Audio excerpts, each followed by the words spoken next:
کچھ عرصہ پہلے میں رزق کی تنگی کی وجہ سے بہت پریشان رہتی تھی۔ مجھے ایسا لگتا تھا جیسے میرے لیے ہر طرف سے راستے بند ہو رہے ہیں اور فیوچر کا خوف دن بدن بڑھتا ہی جا رہا تھا۔ پھر ایک دن میں نے قرآن کی ایک آیت پڑھی جس کا ترجمہ کچھ یوں تھا: زمین پر کوئی بھی مخلوق ایسی نہیں جس کا رزق اللہ کے ذمہ نہ ہو۔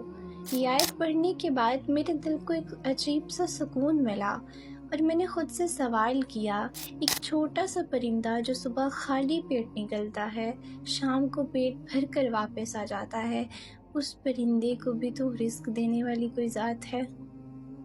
تو جب اس پرندے کو اللہ رزق دے سکتے ہیں تو وہ مجھے کیسے بھول سکتے ہیں؟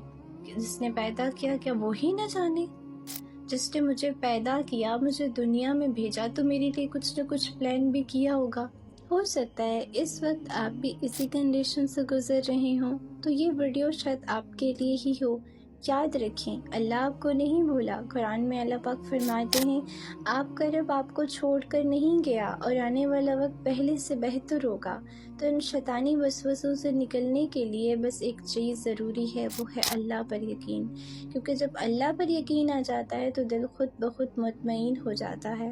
اللہ پاک قرآن میں فرماتے ہیں، اِنَّ مَعَ الْعُسْرِ یُسْرًا، بے شک تنگی کے ساتھ آسانی ہے۔ ہم یہ آیت روز سنتے ہیں، روز پڑھتے ہیں، مگر کبھی دل سے اس کو سمجھنے کی کوشش نہیں کرتے۔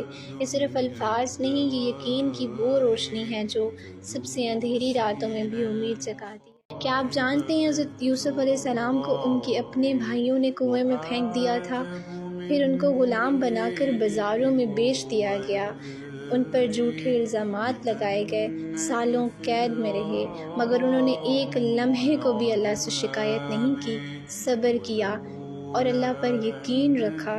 اور پھر وہی یوسف علیہ السلام جنہیں لوگ ٹھکراتے رہے، ایک دن مصر کے تخت پر بٹھائے گئے۔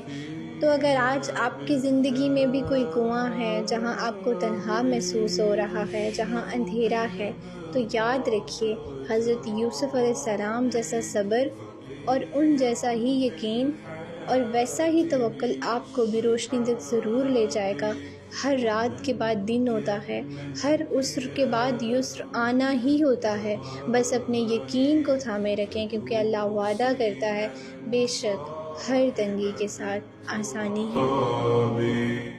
جس کے پاس رب ہے اس کے پاس سب ہے، اور جس کے پاس رب نہیں وہ خالی ہاتھ ہے۔ میں نے کئی لوگوں کو کہتے سنا ہے، ہمارے پاس بڑی سے بڑی ڈگریاں، شہرت، عہدہ یا پھر دنیا بھر کی تمام آسائشیں ہیں، مگر ہمارے دل کو سکون میسر نہیں ہے۔ حقیقت تو یہ ہے کہ سکون نہ محلوں میں رکھا ہے اور نہ ہی بینک بیلنس میں رکھا ہے۔ اگر سکون محلوں میں رکھا ہوا ہوتا تو محلوں میں رہنے والے لوگ کبھی بھی ڈپریشن جیسے مرض کا شکار نہ ہوتے، اور اگر بینک بیلنس میں رکھا ہوا ہوتا تو کروڑ پتی لوگ کبھی بھی خودکشی کی طرف نہ جاتے۔ تو سکون آخر رکھا کہاں ہے؟ اللہ سبحانہ وتعالیٰ خود قرآن پاک میں فرماتے ہیں، الا بذکر اللہ تطمئن القلوب، خبردار، دلوں کا سکون صرف اللہ کے ذکر میں ہے۔